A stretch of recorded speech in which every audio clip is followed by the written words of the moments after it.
بسم اللہ الرحمن الرحیم۔ السلام علیکم عزیز طلبہ، آج ہم تدریس اسلامیات کا سبق نمبر 1 یعنی باب نمبر 1 تدریس اسلامیات کی اہمیت، ضرورت اور مقاصد پیش کریں گے۔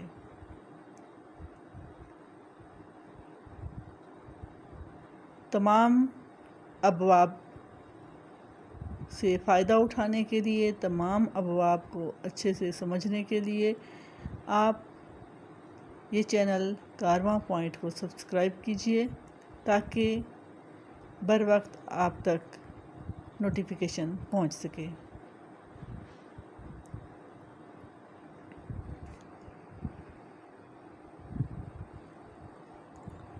سب سے پہلے ہے تعلیم کی اہمیت، تعلیم کی ماہیت۔ تعلیم کیا ہے؟ تعلیم کیا ہے؟ تعلیم ایک معاشرتی عمل ہے، اگرچہ اس کی بہت ساری تعریفیں ہو چکی ہیں، بے شمار تعریفیں ہیں، لیکن اگر ہم اس کو کہیں کہ تعلیم ایک معاشرتی عمل ہے تو یہ بے جا نہ ہوگا۔ مختصراً یہ کہ تعلیم قدیم تہذیبی سرمایہ کی حفاظت کا ذریعہ ہے، کہ اگر یہ تعلیم نہ ہو تو ہم تک کیسے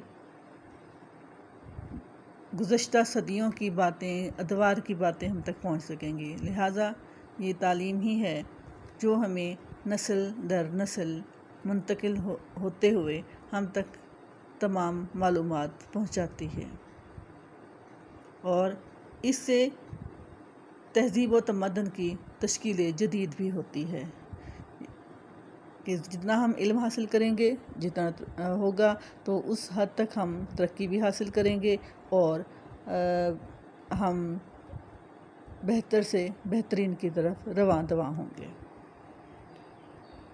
ثقافتی ورثہ اور اس کی منتقلی۔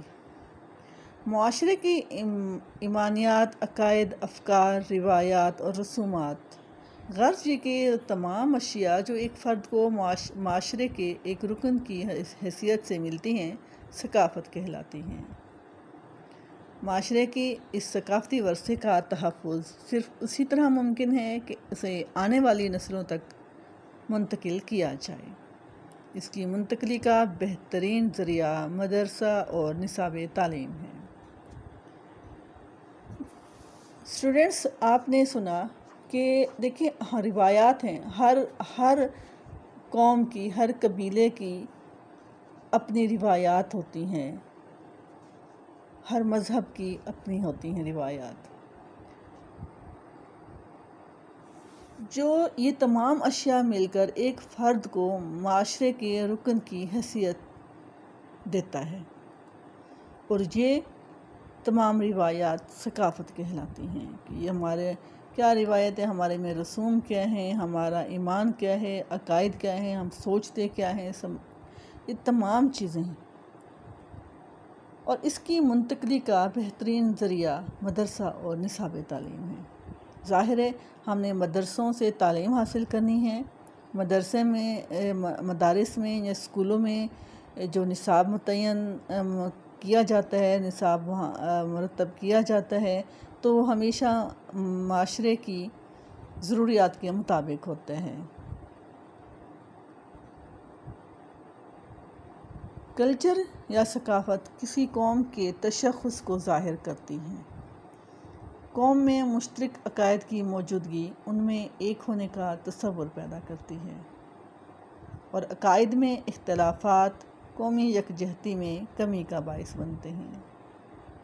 چنانچہ اس امر کی ضرورت ہے کہ عقائد کا تحفظ کیا جائے اور ان کی اگلی نسلوں میں منتقلی کو یقینی بنانے کے لیے مدرسہ اور نصاب تعلیم کا سہارا لیا جائے۔ صحیح ہے، دیکھیں آپ نے یہ سنا کہ قومی یکجہتی، اگر عقائد ایک ہوں گے، مشترک ہوں گے، تو اتحاد، اتفاق اور یکجہتی کا باعث بنے گا۔ اگر عقائد ایک دوسرے سے مختلف ہیں تو یہ تصادم کا باعث بن سکتا ہے۔ لہٰذا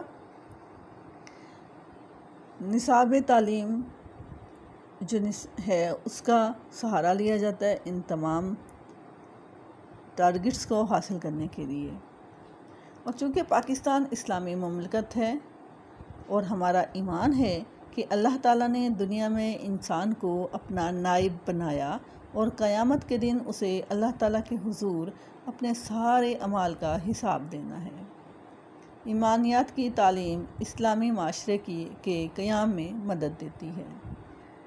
اگر معاشرہ ایمانیات کے تحفظ کا کوئی منظم پروگرام مرتب نہ کرے اور آنے والی نسلوں تک ان کی منتقلی کا منصوبہ نہ بنائے تو اس بات کا امکان ہے کہ مشترک ثقافتی بنیادیں کمزور پڑ جائیں یا ختم ہو جائیں اور معاشرے میں اختلافات رونما ہو جائیں۔ یہی حال افکار، رسومات، روایات اور وفاداریوں کا ہے جن کی آئندہ نسلوں تک منظم منتقلی معاشرے میں یکجایت کی ضامن ہوتی ہیں۔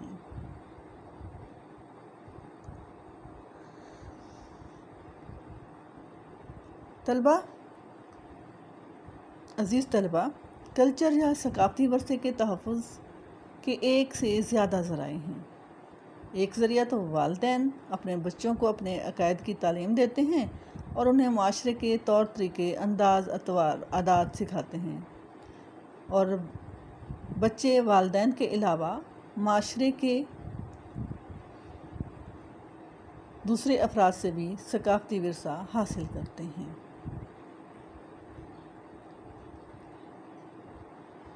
اور مدرسہ اس کام کو بطریق احسن سر انجام دیتا ہے اور نصاب کے ذریعے معاشرتی ورثے کو آنے والی نسلوں تک منتقل کر کے ثقافت کے تحفظ کو ممکن بناتا ہے۔ نصاب تعلیم ثقافتی ورثے کی منتقلی کا ایک ذریعہ ہے۔ جیسا کہ میں نے پہلے کہا تھا کہ نصاب بہترین ذریعہ ہے، نصاب کا ہی سہارا لیا جاتا ہے تو تمام ثقافت اور روایات کو منتقل کرنے کے لیے۔ تو نصاب 4 بنیادی باتوں پر استوار ہے، یعنی نصاب 4 بنیادوں پر استوار ہوتا ہے۔ ان میں سب سے پہلی معاشرتی بنیاد ہیں، کیونکہ کلچر یا ثقافت معاشرے کی شناخت ہوتا ہے۔ اس کی منتقلی اور بقا معاشرے کی اہم ذمہ داری ہے۔ تعلیمی ادارہ چونکہ معاشرے میں واقع ہوتا ہے، لہذا تعلیمی ادارے اس کے عقائد و اقدار کی منتقلی کے لیے نصاب کو ذریعہ بناتے ہیں۔ نصاب کا تعین کرتے ہوئے یہ امر پیش نظر ہوتا ہے کہ کسی معاشرے کے لوگ عام طور پر کس طرح سوچتے ہیں، کیا سوچتے ہیں، ان کی خواہشات کا اندازہ کیا ہے، ان کے عقائد، افکار، رویے، مذہبی تہوار، رسومات، روایات، نظریات اور ایمانیات کیا ہیں۔ ان نظریاتی بنیادوں سے ہٹ کر جو بھی نصاب مرتب کیا جائے گا وہ معاشرے کے قابل قبول نہیں ہوگا، وہ معاشرے کے لیے قابل قبول نہیں ہوگا۔ چنانچہ نصاب کا تعین کرتے وقت اس بات کی ضرورت ہے کہ معاشرے کے حالات کا پورا تجزیہ کیا جائے اور کوشش کی جائے کہ نصاب میں کوئی بھی چیز اس معاشرے کے نظریاتی اساس سے متصادم نہ ہو۔ اسلام ہمارا سب سے قیمتی ورثہ ہے۔ تعلیم کا ایک اہم عنصر ثقافتی ورثے کی منتقلی ہے۔ مدرسے کا یہ فرض ہے کہ ثقافت کی منتقلی میں اپنا کردار ادا کرے۔ مدرسہ یا اسکول اس فرض کی تکمیل میں نصاب کو ایک بنیادی ذریعے کے طور پر استعمال کرے۔ پاکستان میں معاشرے کے حالات کا تجزیہ کر کے دیکھا جائے اور نصاب سازی میں اس بنیاد کو خاص طور پر پیش کیا جائے۔ پاکستانی معاشرہ بنیادی طور پر مسلمانوں کا معاشرہ ہے۔ جس کے افراد توحید رسالت پر پختہ ایمان رکھتے ہیں۔ ایک مسلمان اللہ تعالیٰ کی عظمت پر پختہ ایمان رکھتا ہے، دل و جان سے اس بات کا اقرار کرتا ہے کہ اللہ تعالیٰ کے علاوہ کوئی خالق، نہ مالک، نہ رازق اور نہ ہی کوئی معبود ہے، یعنی کہ لا الہ الا اللہ پر وہ پختہ ایمان رکھتا ہے۔ رسول اللہ صلی اللہ علیہ وآلہ وسلم کی محبت ہر پاکستانی مسلمان کے دل میں اس طرح کوٹ کوٹ کر بھری ہوئی ہے کہ وہ ضرورت پیش آنے پر رسول پاک صلی اللہ علیہ وآلہ وسلم کی ناموس پر اپنی جان تک قربان کرنے کے لیے تیار ہیں۔ یہ وہ بنیادی ایمانیات ہیں جن سے مسلمان کو جدا نہیں کیا جا سکتا۔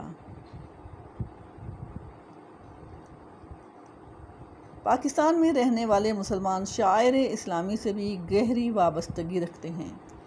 شعائر اسلامی کہتے ہیں عزیز طلباء ان کو کہتے ہیں، یعنی نشانی کو کہتے ہیں، اسلام کی نشانیاں۔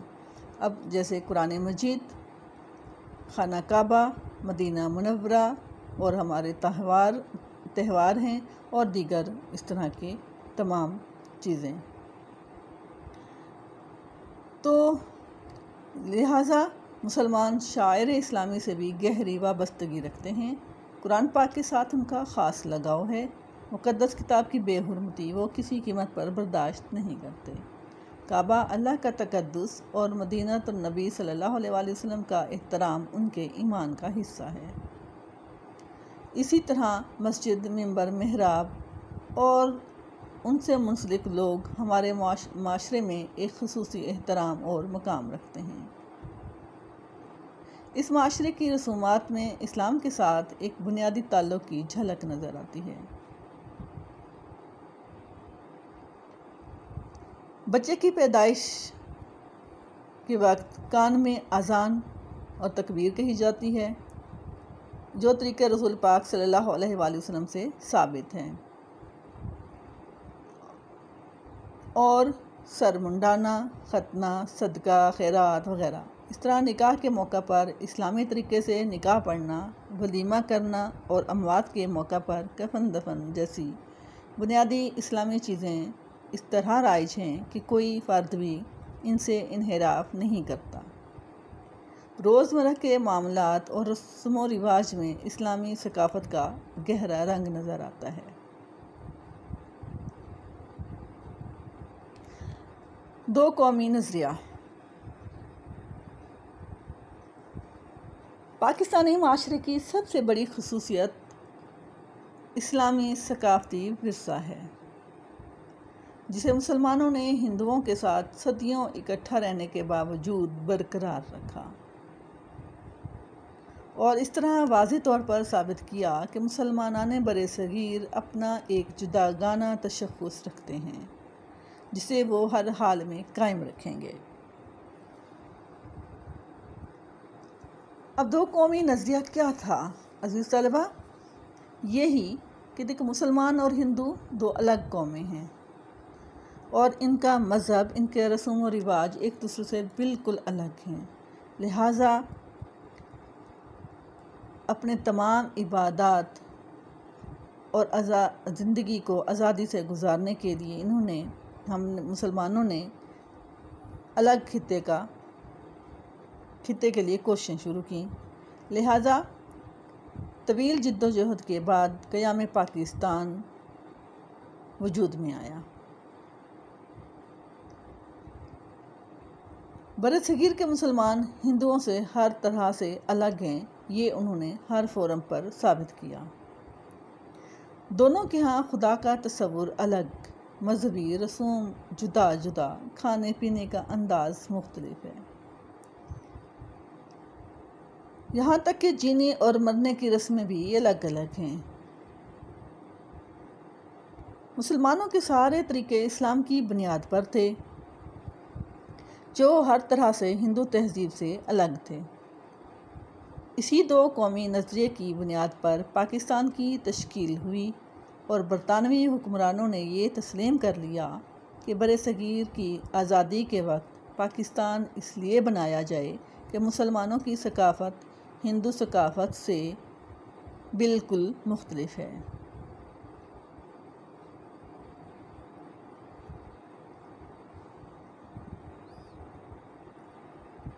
ہندو آج بھی اس بات کے لیے کوشاں ہیں کہ پاکستان کے لوگوں کو یہ یقین دلایا جائے کہ اسلام کی بنیاد پر پاکستانی ایک الگ قوم نہیں، پاکستان کے وجود کو ختم کرنے کی ہر طرح سے کوشش کرتے ہیں اور دو قومی نظریے کو غلط ثابت کرنے کی۔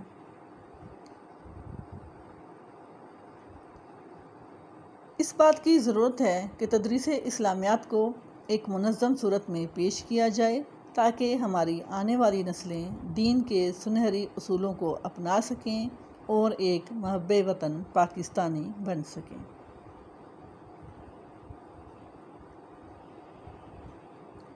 شخصیت کی تعمیر میں تدریس اسلامیات کی ضرورت۔ اب اس کے 3 پہلو ہیں۔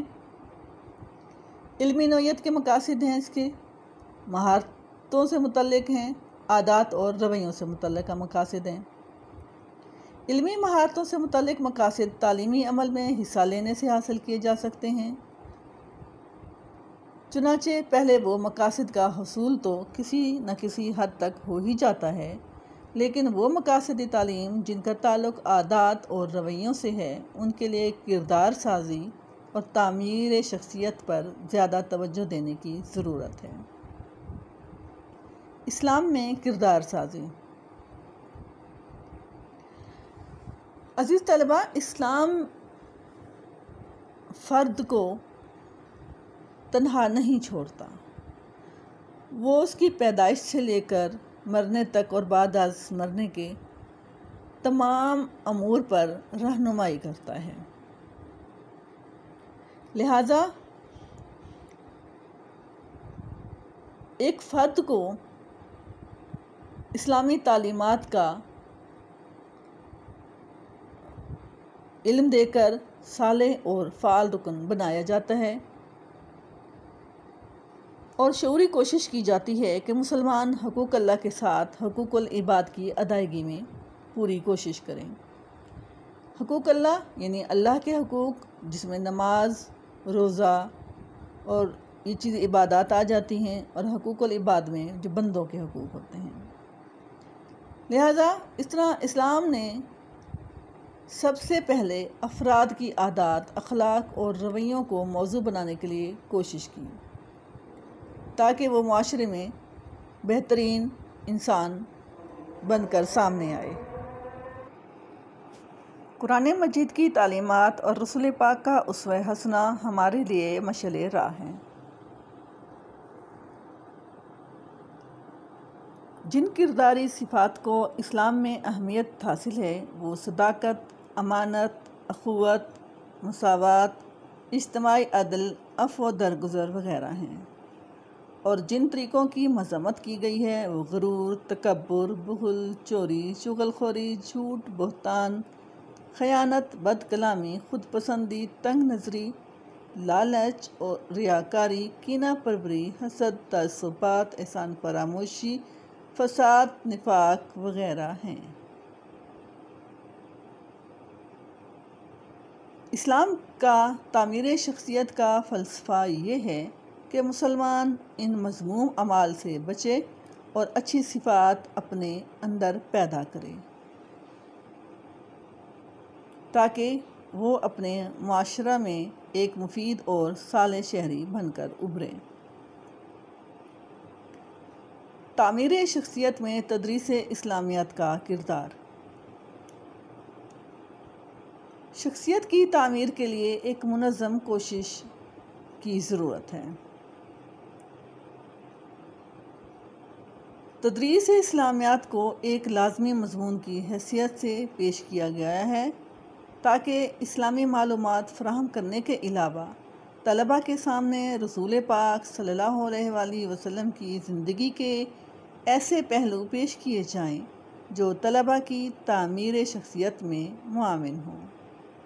مثال کے طور پر صداقت کے موضوع پر رسول اکرم صلی اللہ علیہ وآلہ وسلم کی زندگی سے مثالیں پیش کی جائیں، آپ کی شجاعت کے واقعات پیش کیے جائیں، زندگی سے مساوات کے واقعات طلباء کو یاد کرائے جائیں تاکہ ان سے متاثر ہو کر طلباء اپنے اندر بھی یہ صفات پیدا کر سکیں۔ تعمیر شخصیت میں دیگر لوازمات۔ تعلیم کے دو اہم پہلو تدریس اور تربیت ہیں۔ شخصیت کی تعمیر کے لیے اسلامیات کے نصابی مواد کے علاوہ کچھ اور بھی ایسے لوازمات ہیں جو طلباء میں پسندیدہ صفات پیدا کرنے اور ناپسندیدہ افعال سے روکنے کے لیے ضروری ہیں۔ مثلاً اساتذہ کی شخصیت، یعنی اساتذہ کو ایک اسلامی زندگی کا عملی نمونہ پیش کرنا چاہیے۔ اگر وہ خود نماز کے پابند ہوں گے تو طلباء سے بھی نماز کی پابندی کی توقع رکھی جا سکتی ہے۔ نمبر 2، مدرسے کے اخلاقی ماحول اور اسلامی فضا کی موجودگی۔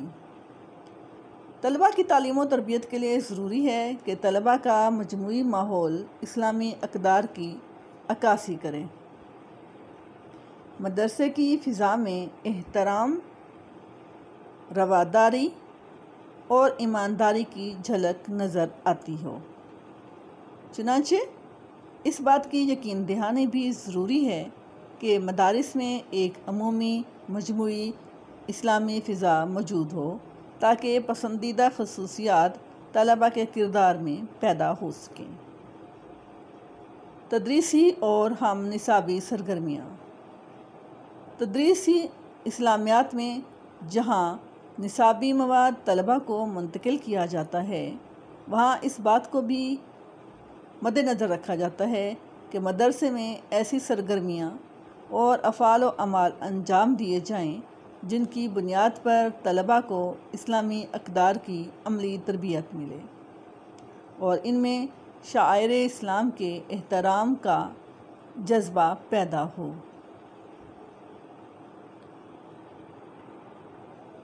مثلاً اسمبلی میں اسلامیات کا معلم ایک آیت یا حدیث ترجمہ تشریح طلباء کے سامنے بیان کرے۔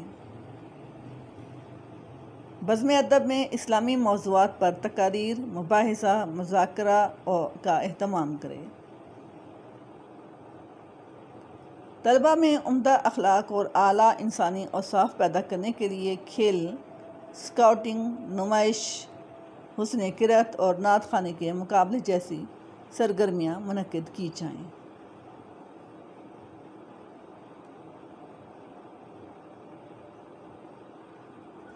عزیز طلباء، یہ یونٹ نمبر 1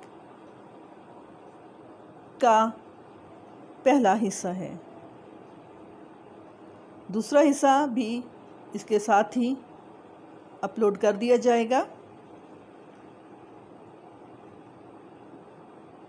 بروقت نوٹیفیکیشن کے حصول کے لیے بیل آئیکن پریس کر دیجیے گا سبسکرائب کرنے کے بعد، اور کمنٹس میں آپ سوالات پوچھ سکتے ہیں جن کے تسلی بخش جوابات دیے جائیں گے۔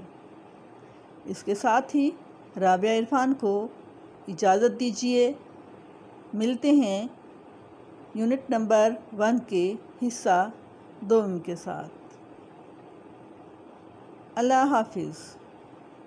پاکستان زندہ باد۔